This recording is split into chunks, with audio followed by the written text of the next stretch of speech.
O'zbekiston Respublikasi mudofaasiga ko'maklashuvchi vatanparvar tashkiloti Sirdaryo viloyat kengashi, Sirdaryo viloyat hokimligi, mudofaa boshqarmasi hamda qator davlat va jamoat tashkilotlari bilan hamkorlikda o'tkazib kelinayotgan Shunqorlar harbiy sport musobaqasi barkamol avlod tarbiyasi yo'lida amalga oshirilayotgan ezgu ishlarning yana bir yorqin isbotidir. Yangiyer shahrida musobaqaning viloyat bosqichi o'tkazildi.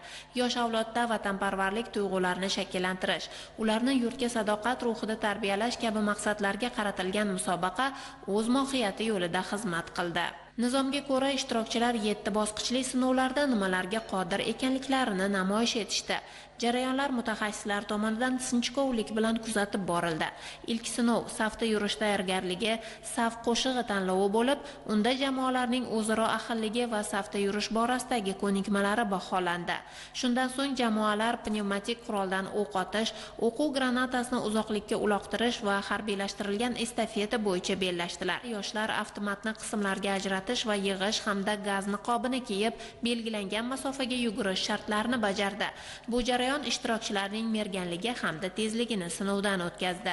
Sport blokida ishtirokchilar duatlon va turnikda tortilish bo'yicha nimalarga qodir ekanliklarini namoyish etishdi. Qizg'in va murosasiz kechgan musobaqa natijalariga ko'ra, faxrli birinchi o'rin O'zbekiston Respublikasi Ichki ishlar vazirligi Sirdaryo akademik litseyining Burgut jamoasiga nasib etdi. Ta'kidlash joiz, o'tgan yilgi bellashuvlarda ham Sirdaryo tuman yoshlariga teng keladigan jamoa topilmagan edi. Faxrli ikkinchi o'ringa Guliston shahrining Temuriylar jamoasi, 3-o'ringa esa Boyovut tumanining Millat g'ururlari jamoasi munosib topildi. G'olib va sovrindorlar kubok, diplom va esdalik sovg'alari bilan taqdirlandi.